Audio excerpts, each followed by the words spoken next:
Hola amigos, ¿cómo están? Me da mucho gusto saludarlos nuevamente y que nos acompañen en estos diálogos en el colegio, lo que el paciente debe saber y algo más, patrocinados y auspiciados, respaldados por el Colegio Mexicano de Cirugía Cardiovascular y Torácica, presentados a todos ustedes a través de el canal oficial en YouTube de nuestro colegio. Y ahí les dejo precisamente el código QR y el link por si ustedes quieren tener acceso a la página oficial del colegio y a través de esta página llegar hacia todos nosotros y hacernos sugerencias acerca de algún tópico, alguna plática que ustedes deseen que expongamos en este espacio. Para todos ustedes con mucho gusto lo podemos hacer, ya sea yo o cualquiera de los múltiples miembros asociados que tenemos en nuestro colegio. Dicho esto, vamos a seguir. Yo había pensado, miren, les explico rápidamente, yo había pensado explicarles a ustedes cuál es el estatus de algunos grandes estudios que se han hecho y en los cuales están fundamentadas las guías clínicas, y es que esto tiene mucha relación con la terapia percutánea que se propone en las guías clínicas bajo ciertas circunstancias, recordarán ustedes, para tratar la insuficiencia mitral, porque estos trials tienen algunas cosas que a veces pasan desapercibidas. Pero yo no sé si eso probablemente resulte contraproducente, porque finalmente, pues, lo que ustedes quieren saber es la parte práctica, quieren saber qué pasa con el paciente y no les va a interesar saber si hay un sesgo, si hay una desviación, en fin, etcétera, como es el caso del Everest 2, por ejemplo, del COAP Trial. Bueno, eso lo vamos a dejar para otra ocasión.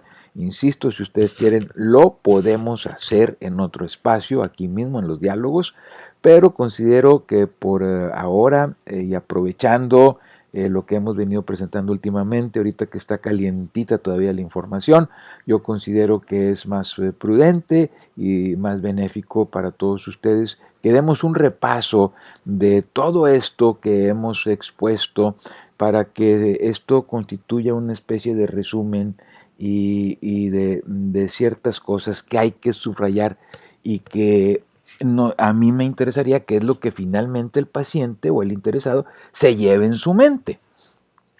Entonces, ya una vez mencionado el por qué estamos nuevamente tratando la insuficiencia mitral, bueno, pues vamos a hablar de insuficiencia mitral primaria nuevamente. Vamos a hacer un resumen muy rápido.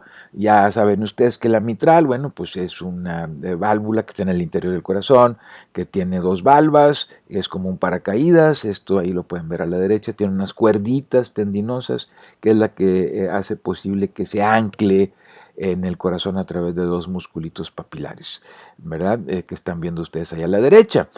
También vimos que hay varios tipos de insuficiencia mitral, no nos vamos a detener mucho.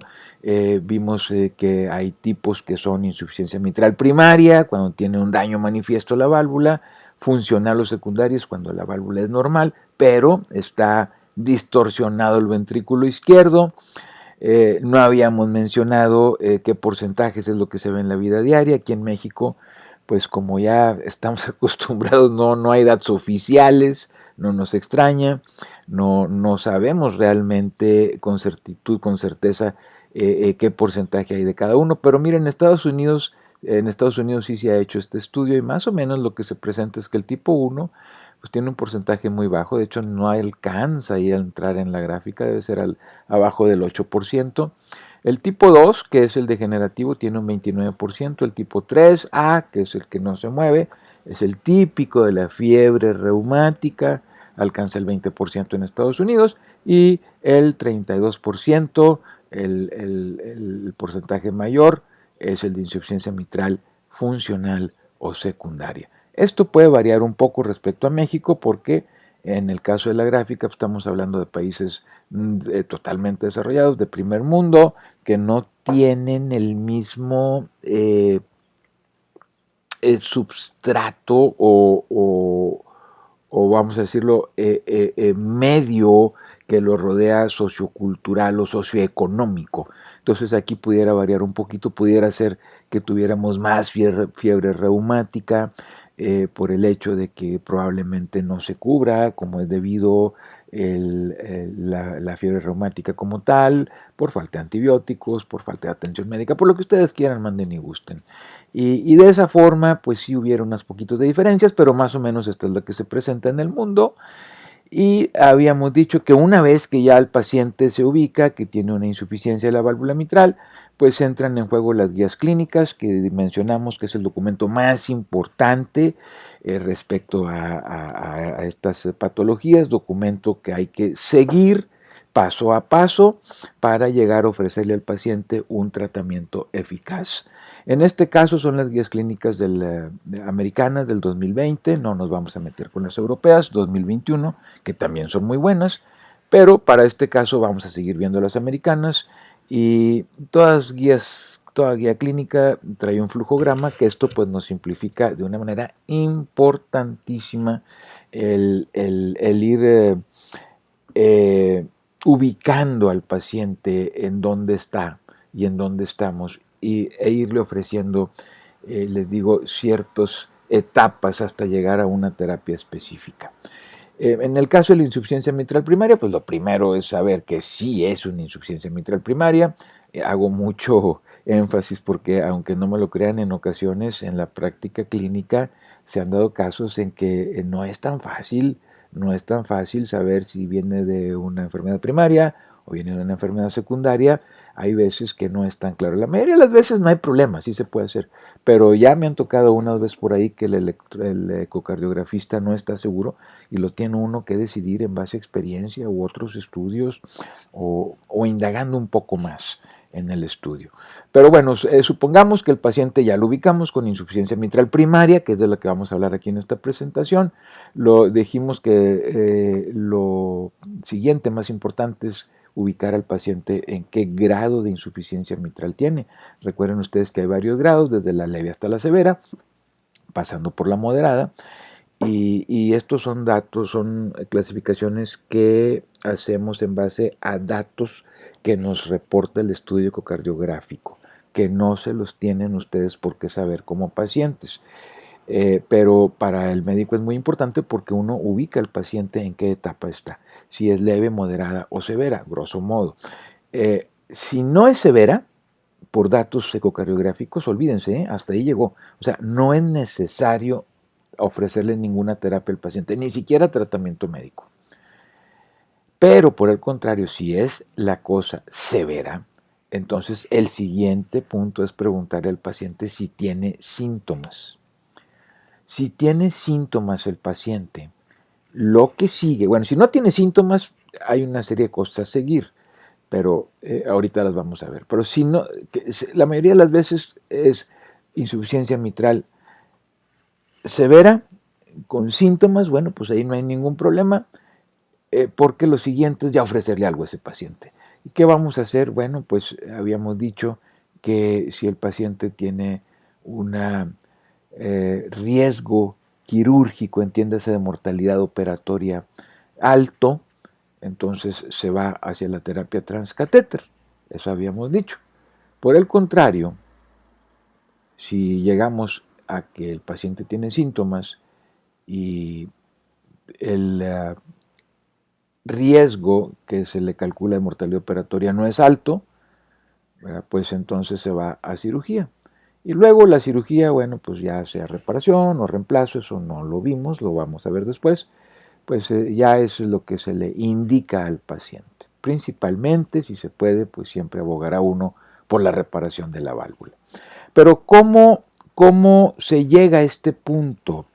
Que yo creo que es algo muy importante que el paciente debe de tener en mente. O sea, ¿cómo lo va a ubicar uno como médico al paciente? ¿Cómo se calcula ese famoso score de riesgo de mortalidad operatoria alto o intermedio o bajo? Porque aquí las guías son muy claras.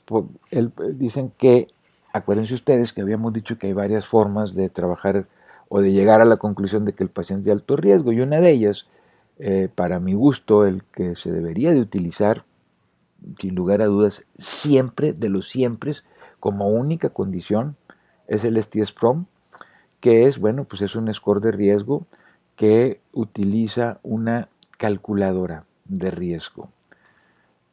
Está online, ahí está la dirección electrónica donde ustedes pueden acceder. Y esta está hecha en base al análisis de miles y miles y miles de pacientes que se concentran en la base de datos, que es la más amplia a nivel internacional, a nivel mundial, y que es la base de datos de la Society of Thoracic Surgeons en Estados Unidos.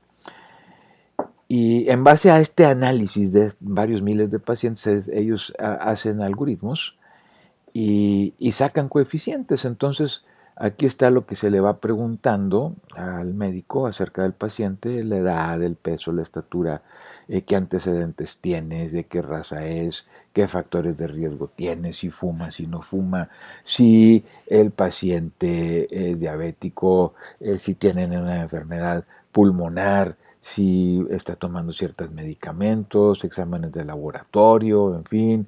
Por ahí les van a preguntar también ciertos valores del eco, si está en falla cardíaca, si no, en fin, una serie de cosas. Y finalmente se le da un clic al botón y nos arroja una mortalidad operatoria. Esto es válido para el procedimiento y los primeros 30 días. Entonces, vean ustedes cómo aquí, pues este es un caso estándar, de 65 años le puse yo aquí, y me calculó una mortalidad operatoria de 0.39%, o sea, no llega ni al 1%. Esto se hace con la calculadora, insisto, de la Society of Thoracic Surgeons, del STS. Hay un apartado que es para insuficiencia mitral primaria, así como tal, insuficiencia mitral primaria, por eso dice aquí Primary Mitral Regurgitation. Porque hay otro apartado que dice insuficiencia mitral por cualquier causa. Aquí se los voy a poner. Y también es de la Society of Thoracic Surgeons. En este caso, más o menos es lo mismo que les preguntan. Y la mortalidad aquí salió en 0.43. O sea, para fines prácticos es lo mismo. Lo importante es que sepan ustedes cómo se calcula esto, o se debe de calcular. Y que hay un botón ahí para que esto se imprima. Entonces ustedes le pueden pedir al doctor que le imprima esto y les dé una copia. Así como también, aparte de la mortalidad, sale todas las posibilidades que tienen estadísticamente hablando de reoperación, de sangrado, de falla renal, de falla pulmonar, de estar intubados, de una larga estancia en terapia intensiva, etcétera, etcétera. O sea, todo lo que se conoce como morbilidad, ¿verdad? Entonces ahí les arroja números porcentuales, que no quiere decir que vaya a pasar, pero como les digo, es una tendencia, según el análisis de todos los datos que se han analizado en esta base de datos. ¿Verdad? Entonces es muy fácil etiquetar al paciente usando estos scores de riesgo. Y yo quiero ser aquí muy enfático en lo siguiente. Les decía, yo quisiera hacer énfasis en una situación. Como ustedes pueden ver, esto pues son datos totalmente objetivos, ¿verdad? Es decir, datos que se pueden contar, que tienen un número, que no son percepción solamente como herramienta subjetiva, sino que esto es totalmente objetivo. Por eso, desde mi punto de vista, esta es la única herramienta que se debería, claro, también está el Euroscore 2, y son los dos únicos scores que tenemos hasta ahorita validados que arrojen números confiables. Entonces, si este score de riesgo es arriba de 8%, entonces el paciente se cataloga de alto riesgo. El riesgo, para su información, bajo es de 0 a 3, el riesgo intermedio es de 4 a 8, y arriba de 8 ya se considera de alto riesgo. No me pregunten por qué se toma 8, pero es una cosa que está universalmente aceptada. Arriba de 8 es alto riesgo. Yo no lo entiendo por qué, pero así lo vamos a tomar. No nos vamos a meter ahorita a discutir eso. Eso lo podemos hacer en otra sesión después. Entonces, si aquí con estos datos objetivos les da arriba de 8, pues entonces el paciente se le recomienda que se vaya a ese tipo de terapias percutáneas que habíamos dicho, que es la colocación del clip. El problema es que en muchas ocasiones se identifica, y de hecho ustedes lo pueden ver cuando se analiza uno los registros que vienen de la vida diaria sobre todo, y, y ve uno números porcentuales de que cuál fue el STS-PROM, por ejemplo, no sé, en el STS Sensitivity Registry, pues fue 5.6, o sea, no está ni siquiera llegando al 8. Un estudio que hubo en el Golfo, había un estudio de Medio Oriente, en fin, 4.3 si mal no recuerdo. En el Mitra Swiss, pues fue de 3.4% el STS-PROM. O sea, ¿qué significa esto? Que si uno aplica el concepto este del STS-PROM como alto riesgo, pues no están siguiendo la pauta que están diciendo las guías. Entonces, lo que en muchos casos se explica el cardiólogo intervencionista es que dice es que el paciente tiene fragilidad aumentada. A ver, ¿y la fragilidad cómo se calcula? Ya se los expliqué. Se calcula con un índice de CATS, acuérdense ustedes, que es básicamente era saber si el paciente es autosuficiente en cuanto a levantarse de la cama por él mismo, bañarse por él mismo, vestirse, trasladarse por él mismo ahí en su casa, comer, que no tenga incontinencia urinaria ni incontinencia intestinal tampoco, en fin, todo eso se va catalogando. Entonces si tiene 2 o más puntos de estos que dijimos en una escala de 6, si tiene 2 o más automáticamente ya es un paciente de alto riesgo. Pero eso es herramienta subjetiva, ¿eh? Y luego, por supuesto, que deja mucho que desear, por supuesto, ¿no? La otra es, por ejemplo, pues que se aplique la prueba que habíamos dicho de caminar 5 metros y se le miden los segundos y se hace 3 veces, se repite y se saca un promedio, o poner a caminar al paciente que ande ahí vuelta y vuelta y vuelta y vuelta por 6 minutos y ver qué tantos metros caminó, en fin, que una serie de cosas que yo la verdad, desde mi perspectiva personal y según la experiencia que tengo, yo lo dudo que los cardiólogos lo apliquen esto como tal, ¿eh? Porque no es fácil, no, ni a veces ni hay tiempo, ni es fácil poner al paciente a caminar, en fin, etcétera, etcétera. Entonces, para mí, en donde no hay pierde es ver este grado de objetividad del STS-PROM y aplicarla como tal. Lo otro se sobreentiende, por ejemplo, que, oye, pues es que tiene afectado un órgano que no va a mejorar, así dicen las guías. Bueno, pues más que si uno le calcula con el STS-PROM, seguramente no le va a salir abajo de 8, teniendo insuficiencia renal crónica o un POC, por ejemplo, cosas por el estilo. Digo, hay que ser congruentes. Por eso caemos en lo mismo. O sea, si de preferencia tienen que tener un STS-PROM arriba de 8. ¿Cómo se calcula? Online. Lo demás resulta hasta cierto punto falto de transparencia, ¿verdad? Entonces, y esto es muy importante, porque esto no solamente es decir que se le va a ofrecer una terapia u otra al paciente en base a lo que ya dijimos, ¿no? Una explicación que se le da al paciente y hacerle el comentario de que, bueno, ¿qué elige usted esto o esto? Si le ponen las cosas como lo habíamos mencionado en una de las pláticas, pues que una terapia es sumamente agresiva, como es la cirugía, y la otra es, pues, muy poca invasividad que presenta, porque es básicamente un piquete en la ingle y a través de catéteres por ahí se mete el clip, etcétera. Pues obviamente el paciente se los ponen de esa manera, pues cualquier paciente va a decir, pues mejor hágame la que no me tenga que abrir el tórax ni que someter a tanto riesgo, ¿verdad? Eh, en igualdad de circunstancias, pues tendría razón el paciente. El problema es que no hay igualdad de circunstancias. Y entonces esto puede llevar a una serie de imprecisiones y a una selección que no es la más correcta por parte del paciente.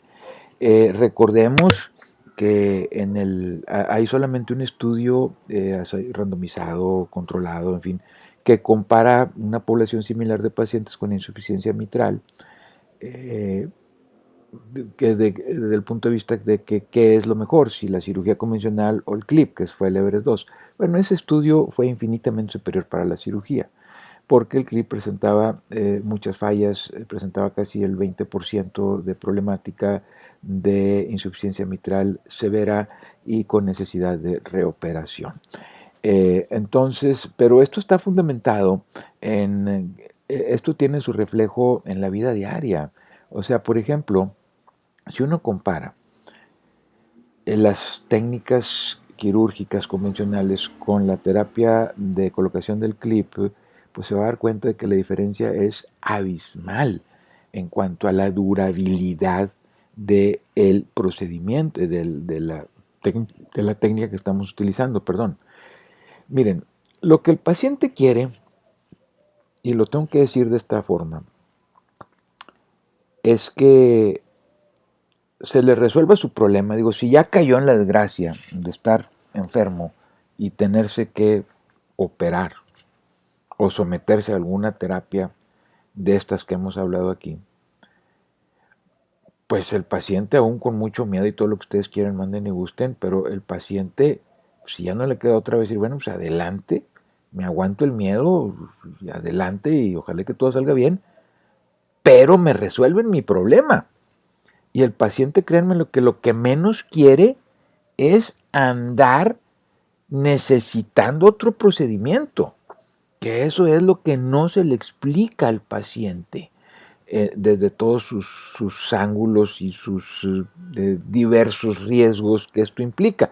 Por ejemplo, miren, esto es un resumen de lo que ya vimos, es un seguimiento a 20 años. Si comparamos las terapias, la, la cirugía clásica, la convencional, utilizando la técnica francesa de Carpentier que les decía, si hacemos un seguimiento a 20 años, mi estimado, aquí estoy graficando lo que yo he encontrado en diversos estudios, a 20 años de seguimiento, después de ser operados los pacientes, el 82% en términos generales no tenía ningún problema con la reparación de la válvula mitral. 82%. Con la técnica de Alfieri del Edge-to-Edge, pero quirúrgica, encontramos que el 80% estaban libres de toda problemática de falla estructural en la reparación. Pero mi estimado para la terapia transcatéter es que a 20 años todos los pacientes ya tienen una falla. Obviamente esto, pues bueno, a los 10 años es 50% de falla, a los 15 años 75% de falla y a los 20 años 100% de falla. Entonces esto es muy importante porque lo que el paciente menos quiere es que se vaya a andar reoperando. Y el común denominador aquí, esto tiene su explicación, es que aquí sí usamos anillo en la técnica quirúrgica, en estos dos, y en la técnica de terapia transcatéter, pues no se tiene contemplado el uso de un anillo de neloplastía, que dijimos que era el factor que confiere durabilidad a largo plazo. Y aquí lo estamos demostrando. Y porque vean ustedes, ahora, aquí también existe otra problemática que se le debe de informar al paciente. Es decir, sabemos que más o menos el 9% de los pacientes ya tienen insuficiencia mitral severa nuevamente después de un mes de seguimiento. Obviamente no se operan todos por una serie de circunstancias. Lo que oficialmente hemos encontrado es que se opera más o menos el 5% dentro de los primeros 5 meses. Y además de la alta mortalidad operatoria que están viendo ustedes ahí en la columna que dice Mortality, o sea, 30 Days, que va desde un 8.6 hasta un 20.4 de mortalidad, que es un mundo. Digo, normalmente la de cirugía convencional de la reparación de la válvula mitral no pasa del 1 o 1.5%.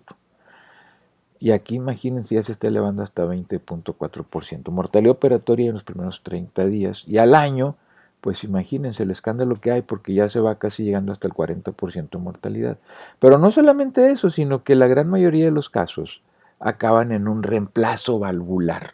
O sea, ya no se puede reparar la válvula porque en un afán de quitar el clip, pues no se puede, porque está demasiado fibrótico. Y tiene uno que quitar las valvas, y entonces la única opción que queda, pues, es instalar una prótesis. Digo, tampoco es una opción muy mala, pero tiene sus desventajas, que hasta ahorita no hemos visto eso, pero lo vamos a ver más adelante. En otra exposición vamos a comparar el reemplazo valvular mitral contra la reparación valvular mitral. Pero sepan ustedes, pues, que esto es una desgracia, porque pues la mayoría de los pacientes van a acabar con una válvula pudiendo estar libre de falla del clip, ya dijimos 80% a 20 años, y sin necesidad de estar tomando anticoagulantes ni nada por el estilo. Ahora, fíjense ustedes que si el paciente se va a una cirugía de reparación mitral desde el principio y llegase a fallar, en la remota posibilidad de que les caiga ya 20 años, de que caiga en ese 20%, pues el paciente se reopera y vean ustedes los números que tenemos, una mortalidad operatoria que no llega al 1%, que es muy diferente al 20 y tantos por ciento con el clip, y una mortalidad de un año de 9%. O sea, no se equipara con el 38 o casi 40% de un año después de la reoperación por un clip.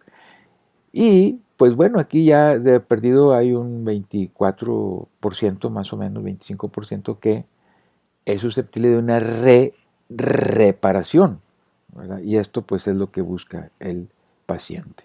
Entonces, yo sí quisiera recalcar también que muchas veces se llega a esto. O sea, el paciente tiene insuficiencia mitral primaria. Aquí sí quiero que pongan muchísima atención, por favor, porque esto pasa con mucha frecuencia en la práctica, en el día a día. Se ubica al paciente con insuficiencia mitral severa. Se ubica al paciente como que no tiene un alto riesgo. Y sin embargo, encontramos que se fue a un clip. Habíamos quedado que esos pacientes pues pasan a cirugía. Y en ocasiones encontramos que no fue a cirugía, que se lo llevaron a terapia transcatéter para la aplicación de un clip, y la explicación que dan es que el paciente rechazó cirugía. A ver, vamos entendiéndonos. El paciente no decide, porque no tiene el conocimiento para decidir. O sea, las guías clínicas no dicen aquí que el paciente tenga que decidir por una u otra. El paciente da su consentimiento, sí, en base a lo que nosotros le estemos proponiendo siguiendo las guías clínicas. Digo, porque finalmente a fuerza, pues nadie, no lo vamos a operar a fuerza. Ahí es en donde el paciente da su consentimiento como sí o no. Pero entonces, si el paciente no acepta cirugía, bueno, pues no acepta y se acabó la discusión. Pero eso no es un indicativo para que el paciente vaya a una terapia con clip, porque estamos ofreciendo una terapia incompleta y esto no está sujeto al gusto del paciente. Eso no es un argumento de peso para que el paciente pase de una terapia a otra, puesto que el riesgo de una disfunción de la reparación, el riesgo de falla con la aplicación de clip es mucho más grande que si uno opera al paciente. Entonces, eso, discúlpenme, no es válido, no es ético, no es profesional, y uno, sin embargo, cuando menos yo en mi caso, yo lo he escuchado muchísimas veces. Cuando uno pregunta y publican un caso en redes sociales o en algunos grupos de WhatsApp, se le hizo esto, ¿y por qué? Es que rechazó cirugía. A ver, un momentito, eso no está aquí en las guías clínicas. Insisto, el paciente no tiene la capacidad ni tiene por qué tener el conocimiento. Digo, en este caso yo les estoy instruyendo a ustedes para que estén mejor preparados y puedan debatir en un momento. Y si tienen dudas, bueno, pues vayan y busquen una segunda o una tercera opinión o escríbanme a mí, hombre, yo los oriento. No hay ningún problema. Pero eso es muy riesgoso, es confundir al paciente y sacar una ventaja de llevarlo a un procedimiento en donde probablemente le vaya a disfuncionar a un plazo intermedio, ya no digamos a plazo largo, un plazo intermedio, les va a disfuncionar y van a meter al paciente en un problemón que el paciente no quiere estar metido ahí. Lo que menos quiere el paciente es esto precisamente, acabar con un clip fallido, yendo a una cirugía donde la mortalidad es altísima y acabar con una prótesis. Definitivamente que no. Ahora, hay otro caso también, hay otra situación también, o sea, no porque se vayan a un clip y ya estuvo y ya todo es perfecto y ya no pasa nada. No, no, no. Aquí también se le debe de explicar al paciente, o ustedes pacientes explíquenle, pídanle al cardiólogo que los esté viendo que les explique qué es el MIDA score. Este es un score nuevamente, es un score de un puntaje, de un riesgo, que se aplica al paciente que va a una terapia con clip. Y esto trabaja en base a puntos que nuevamente se han analizado varios cientos, quizá miles de pacientes, y que se han sometido a la terapia con clip, y entonces se sacan coeficientes que estos se resumen en puntaje. Entonces, dependiendo del el valor del ítem que uno analice, pues es el puntaje que se le va dando. Y entonces, al último se suma y existen tres posibilidades, que sea un score bajo, que es de 0 puntos a 7 puntos, intermedio de 8 a 9 puntos, y alto, que es 10 o más puntos, en este caso de 10 a 12 puntos. Entonces, porque si lo sumamos aquí todo, pues lo máximo es 12, entonces pues de 10 a 12. Esto tiene mucho que ver, miren, desde el punto de vista de, inclusive ya con la aplicación del clip, o sea, vean ustedes la mortalidad que tenemos en este caso. Aquí estas gráficas van hasta los 2 años. Entonces vean ustedes, en el lado izquierdo está en general, hay pacientes con insuficiencia mitral primaria, secundaria, y del lado derecho está la insuficiencia mitral funcional. Pero no hay mucha diferencia, o sea, no impactó para nada que fuera o no funcional. Para los fines prácticos, pues es una cosa muy parecida. Y vean ustedes cómo impacta el score de riesgo bajo, medio o alto, dependiendo, en cuanto a mortalidad a 2 años. O sea, sí hay una diferencia significativa. Así como también impacta desde el punto de vista de rehospitalización por falla cardíaca, que es lo que tenemos aquí abajo. O sea, nuevamente se abren las curvas con el riesgo bajo en azul, medio en verde y alto en rojo. A 2 años ya empezamos a ver una diferencia en donde sí tiene mucho que ver el puntaje que se le otorgue al paciente que va a ir a un clip. Otro problema que vemos también y que nunca se aborda es dependiendo del score de riesgo, del MIDA score, eh, del nivel o del estado en el que se ubique el paciente, si, insisto, si es bajo, intermedio o alto, ahí tiene mucho que ver cómo nos va a quedar la insuficiencia mitral después de la aplicación del clip. Miren, en el primer caso, vamos a suponer que es un MIDA score bajo, la posibilidad de que quede con insuficiencia mitral grado 2, 2 o mayor, que esto tiene una connotación negativa importante en cuanto a sobrevida, en cuanto a todo el resultado final sobre el paciente, calidad de vida, en fin, etcétera. Entonces, si es de un riesgo bajo, la posibilidad de tener grado 2 o mayor de insuficiencia residual o recurrente en el procedimiento, o sea, después del procedimiento inmediatamente es de 30% y luego se nos va a los 2 años a 33%. O sea, es importante, no quedan todos los casos con cero insuficiencia. Aquí la posibilidad de que quede con un 30, como ya dijimos, es grande, es por estadística. Luego este 30, pues bueno, casi se mantiene igual, 33%. En el caso del riesgo intermedio, a la descarga el 27% se va a convertir en 44% a 2 años. O sea, aquí ya estamos hablando de que casi la mitad de los pacientes tienen una insuficiencia mitral grado 2 o mayor, y a estos hay que hacerles algo, ¿eh? Porque esto le va a pegar, va a afectar negativamente a la sobrevida y va a afectar la calidad de vida del paciente. Ahora, si está en una escala que es mida alto, a la descarga casi el 40% tienen insuficiencia mitral gradosa mayor, y luego se va casi al 60% a los 2 años. O sea, esto es catastrófico porque estos pacientes necesitan ser reintervenidos nuevamente, ya con la terapia que ustedes quieran, manden y gusten, pero esto afecta negativamente al paciente. Por eso es importantísimo que ubiquen al paciente cuánto tiene de MIDA score. Miren, vamos a hacer un ejemplo.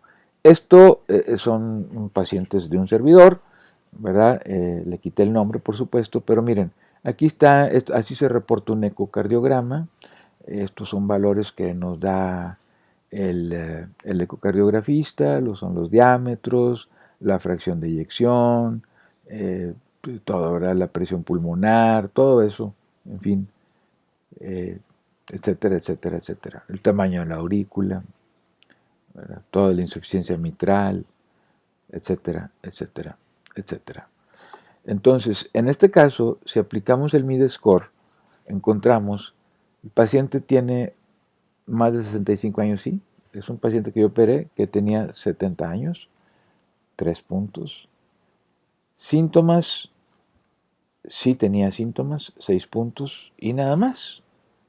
O sea, no tenía fibrilación auricular, la aurícula no estaba muy crecida, la presión sistólica del ventrículo derecho no llegaba a 50 y el diámetro sistólico final del ventrículo izquierdo era como de 32 milímetros por ahí, ¿verdad? Y la fracción de expulsión del ventrículo izquierdo era de 61. Entonces aquí suman 6 puntos. Entonces se ubica en riesgo, en una MIDA score bajo. Es decir, si le colocan el clip, a la descarga el 30% va a tener esa problemática y a los 2 años el 33%. Sin embargo, este es otro caso. Igual, ahí están los datos. Si los analizamos, nos vamos a dar cuenta de que en este caso se fue hasta 3 y 3, son 6, 7, 8 puntos, o sea, riesgo intermedio. Y entonces aquí a la descarga, el paciente tendría hasta 27% y luego se va hasta un 44% de insuficiencia mitral grado 2 o mayor. O sea que eso implica una afectación negativa, insisto, para lo que es calidad de vida, sobrevida, etcétera, para el paciente. Entonces, sí, claro que sí, porque esto tiene impacto, sí, desde luego que sí, porque no es lo mismo 33 a un 44 o a un 60%. Y el procedimiento es exactamente el mismo que le van a hacer. Y esto lo debe saber el paciente porque estas son posibilidades de que se tenga que reintervenir nuevamente. Ahora, les decía yo de la edad. Decíamos que otra de las problemáticas es de que muchas veces se le ofrece al paciente la terapia transcatéter utilizando el clip basados en el argumento de que el paciente es senil, ¿verdad? De que el paciente es que tiene más de 70 años, tiene 80 años, en fin, etcétera, y entonces se le ofrece la terapia transcatéter. A ver, señores, otra vez, volvemos al punto. Las guías clínicas en este punto de la insuficiencia mitral primaria no dicen nada de la edad del paciente. O sea, entendemos que estamos tratando pacientes adultos mayores de 18 años, pero fuera de ahí no hay un límite. O sea, no es como en el TAVI, que si 70, 75, que si más, que si menos. No es lo mismo. Aquí no se manejan límites de edad.